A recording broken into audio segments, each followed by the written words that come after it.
ഗതാഗത വകുപ്പിന് ഹൈക്കോടതിയിൽ കനത്ത തിരിച്ചടി. ഡ്രൈവിംഗ് ലൈസൻസ് പരീക്ഷ പരിഷ്കരണം ഹൈക്കോടതി റദ്ദാക്കി. ഗതാഗത കമ്മീഷണറുടെ സർക്കുലറും ഉത്തരവുകളുമാണ് സിംഗിൾ ബെഞ്ച് റദ്ദാക്കിയത്. ഡ്രൈവിംഗ് സ്കൂൾ ഉടമകൾ നൽകിയ ഹർജികളിലാണ് നടപടി. ശ്യാം ദേവരാജ് ഞങ്ങളുടെ ലീഗൽ കറസ്പോണ്ടന്റ് ചേരുന്നു. ശ്യാം, വലിയ പരാതി ഉയർന്നിരുന്നു. ഈ പരിഷ്കാരങ്ങളൊക്കെ തന്നെ വലിയ ബുദ്ധിമുട്ടെന്ന രീതിയിൽ ഡ്രൈവിംഗ് സ്കൂൾ ഉടമകൾ പ്രതിഷേധിക്കുന്നൊക്കെ നമ്മൾ കണ്ടതാണ്. പക്ഷേ ഇതാ കോടതിയിൽ നിന്ന് തിരിച്ചടി നേരിട്ടിരിക്കുകയാണ്. വിനിത, അങ്ങനെ തന്നെയാണ്.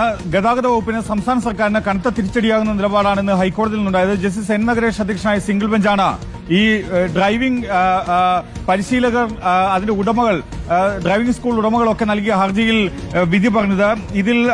ഇതുമായി ബന്ധപ്പെട്ട എല്ലാ ഗതാഗത കമ്മീഷണർ പുറത്തിറക്കിയ ഡ്രൈവിംഗ് ടെസ്റ്റ് പരിഷ്കരണവുമായി ബന്ധപ്പെട്ട എല്ലാ ഉത്തരവുകളും സർക്കുലറും ഹൈക്കോടതി റദ്ദാക്കുകയും ചെയ്തു. ഇതിൽ പ്രധാനമായും പറഞ്ഞിരുന്ന ഏറ്റവും പ്രധാനപ്പെട്ട കാര്യങ്ങൾ ഡ്രൈവിംഗ് ടെസ്റ്റിന് 15 വർഷത്തിൽ കൂടുതൽ പഴക്കമുള്ള വാഹനങ്ങൾ ഉപയോഗിക്കരുത് എന്നായിരുന്നു കമ്മീഷണറുടെ ഒരു നിർദ്ദേശം.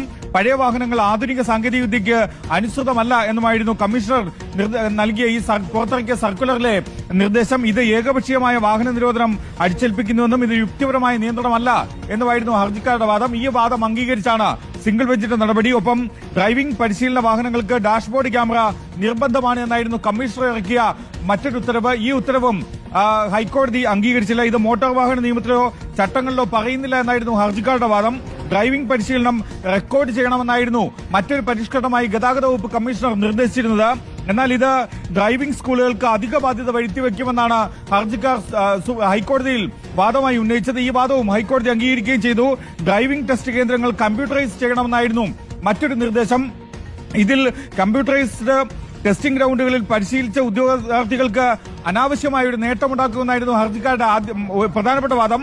അതിൽ കമ്പ്യൂട്ടറൈസ്ഡ് ടെസ്റ്റിംഗ് ഗ്രൌണ്ടിൽ പരിശീലിക്കാത്ത ഉദ്യോഗാർത്ഥികൾക്ക് തിരിച്ചടിയാകുമെന്ന വാദവും കൂടി ഹർജിക്കാർ ഉയർത്തിയിരുന്നു. ആ വാദവും ഹൈക്കോടതി അംഗീകരിക്കുകയും ചെയ്തു.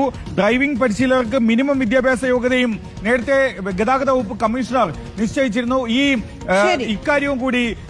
ഇക്കാര്യവും ഹൈക്കോടതി പരിഗണനയിലെടുത്തില്ല. അല്ലെങ്കിൽ സർക്കാരിന്റെ ഈ സർക്കുലറും ഹൈക്കോടതി റദ്ദാക്കുകയുണ്ടായത്. ഇത് കേന്ദ്ര സർക്കാരിന്റെ അധികാരപരിധിയിൽ വരുന്ന കാര്യമാണ്. സംസ്ഥാന സർക്കാരിന് ഇത്തരം ഒരു കാര്യം വിദ്യാഭ്യാസ യോഗ്യത നിശ്ചയിക്കാൻ അധികാരമില്ല എന്നുമായിരുന്നു ഹർജിക്കാരുടെ വാദം.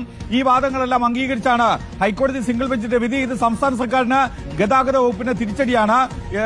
ഗതാഗത വകുപ്പ് നിഷ്കർഷിച്ച അല്ലെങ്കിൽ പദ്ധതിയിട്ട ഈ ഡ്രൈവിംഗ് ടെസ്റ്റ് പരിഷ്കരണവുമായി ബന്ധപ്പെട്ട നടപടികൾ എന്തായാലും നടപ്പാക്കാൻ സർക്കാരിന് കഴിയില്ല.